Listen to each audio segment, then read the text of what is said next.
Agora, olhem só que situação lá no Jaraguá, gente. Um flanelinha foi preso depois de quebrar o vidro de um carro de um motorista que se recusou a dar dinheiro a ele.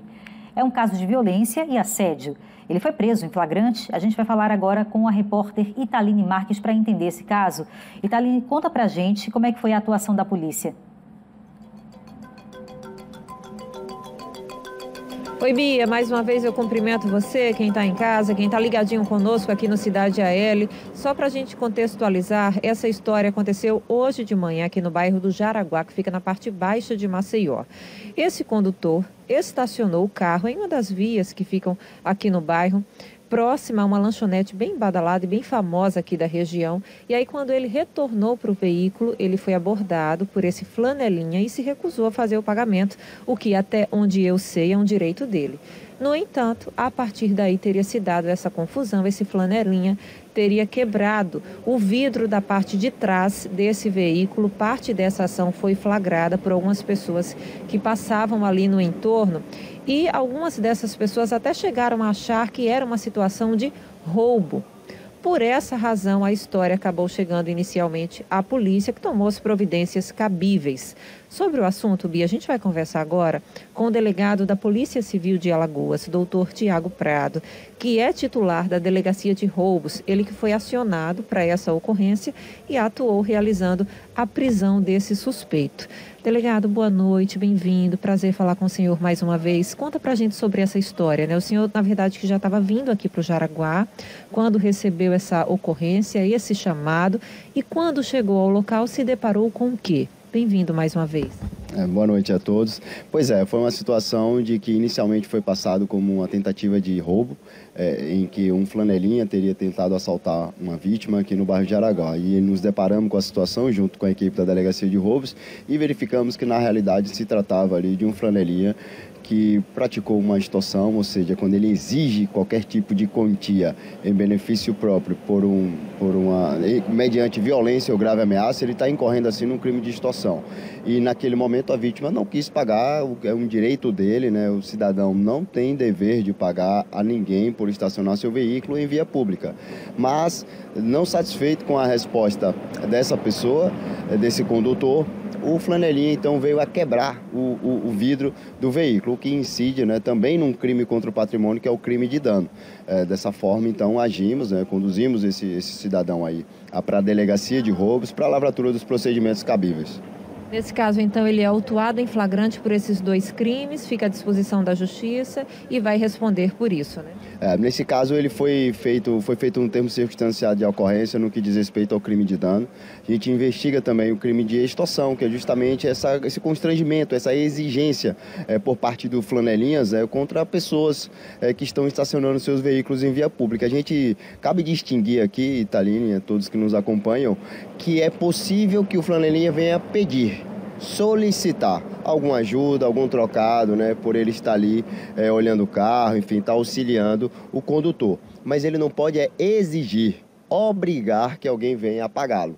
Quando ele faz isso, ele está incorrendo no crime de extorsão, que é proibido, né, que é previsto na nossa legislação penal e é uma conduta, portanto, proibida de se ser praticada. Nossa, tão bom o senhor falar isso, delegado, porque a gente que é condutor, e eu acho que mulher muito mais se identifica com isso. Muitas vezes a gente paga, eu já passei por isso, porque a gente fica meio constrangida, meio com medo até de sofrer ali, sei lá, a gente sabe que alguns deles são de fato trabalhadores, é bom a gente pontuar isso aqui, mas às vezes a gente se sente mesmo acuado e por isso realiza o pagamento. Então, assim, nessa situação específica, a pessoa sente ali que não deve pagar, que o ambiente é público, não quer contribuir, às vezes não pode. Se ocorreu ali algum conflito, procura a polícia, qual o direcionamento? Perfeito, Italine. Realmente, de fato, o maior público que é vítima de ações como essa, do crime de extorsão praticado por flanelinhas, é o público feminino, né? Mulheres que estão ali numa situação de vulnerabilidade, sobretudo quando as mulheres estão sozinhas nos veículos, né? Há muitos relatos de crimes acontecendo aqui na nossa cidade. Em casos como esse, você aciona a polícia imediatamente através do 190, solicita a presença da polícia militar e indica qual é o flanelinha que cometeu essa infração. Claro que não precisa esperar ali, né, se afasta, né, aciona a polícia, quando a polícia se aproximar, você vai e se identifica, olha, quem praticou a extorsão, quem estava exigindo aqui que eu pagasse, foi aquele flanelinha ali que danificou meu carro, etc. Para que esse indivíduo seja preso, né, e venha pagar por esse delito, parando assim com essa prática. Caso não seja possível acionar a polícia naquele momento, você pode fazer também o boletim de ocorrência na Polícia Civil, qualquer delegacia ou até mesmo através da delegacia interativa, pelo site da Polícia Civil, para que o caso seja investigado. Delegado, nesse caso específico, o senhor que realizou a abordagem, ele apresentou ali alguma resistência, ele estava armado? Como que foi o depoimento dele? Ele contribuiu de alguma forma com o trabalho dos senhores? Não estava armado, não ofereceu resistência, somente no momento da contenção. Vimos ainda que a mão estava ensanguentada, né, em virtude de que ele quebrou o vidro com a própria mão, com um murro, né, na verdade, e por essa razão foi feita a autuação e a condução dele para a delegacia de polícia.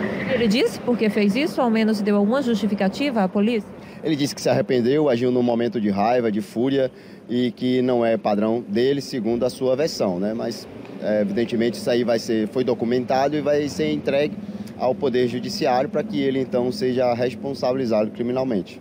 Delegado, é muito recente, a gente sabe, mas assim, a polícia também vai investigar se ele tem algum antecedente, isso de certa forma pode pesar na situação dele? Sim, sem sombra de dúvida, a gente faz esse levantamento, como também solicita que outras vítimas, né, que outras pessoas que eventualmente tenham sofrido algum tipo de coação, de constrangimento ilegal por parte desse flanelinha, né, cujos vídeos viralizaram na internet, pode comparecer na delegacia de roubos a partir de amanhã, fazer o boletim de ocorrência, para que então a gente possa reunir todos esses procedimentos e encaminhar ao Poder Judiciário. Delegado, eu vou te perguntar mais uma vez, só para ficar claro para o nosso telespectador. Principalmente na região da Orla, dos pontos turísticos, a gente percebe muito a presença desses trabalhadores. O condutor não tem obrigação de contribuir. Ele contribui se ele quiser, se ele se sentir ali solidário, tiver o dinheiro no momento e quiser fazer isso. Mas ele não tem essa obrigação de acordo com a lei. Perfeito, Italine. O flanelinha ele pode solicitar de forma ordeira e educada que se pague algo por ele estar ali olhando o carro, limpando o veículo. Mas o cidadão de bem, ainda assim, não é obrigado a fazer qualquer tipo de pagamento, porque não houve nenhuma prestação de serviço.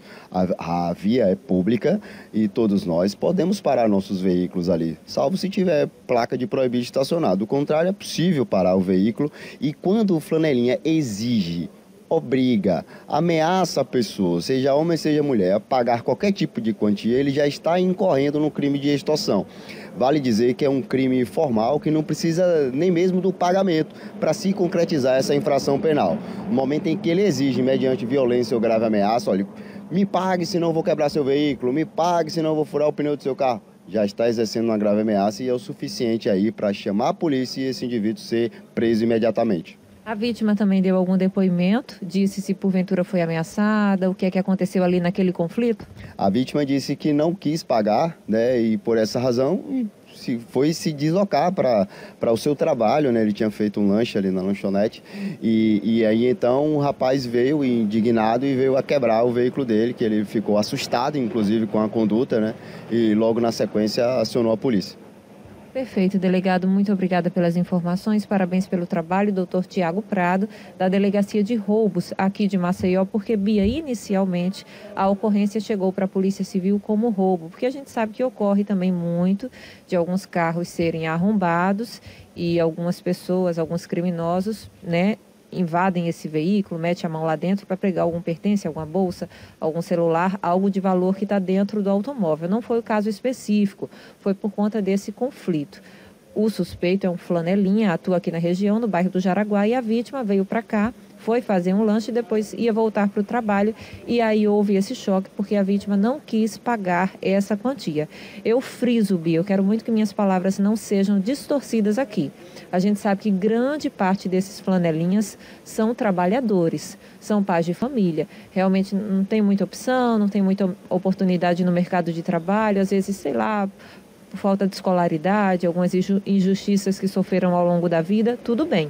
Mas assim, você não pode obrigar que o condutor realize o pagamento. Ele realiza se ele quiser, se ele sentir no coração, se ele quiser contribuir, tá tudo certo. Mas se o condutor não quiser realizar o pagamento, você deixa ele embora. Porque a via é pública, é para todos e a gente já paga os impostos justamente para utilizá-las. Eu volto ao estúdio com você, Bia.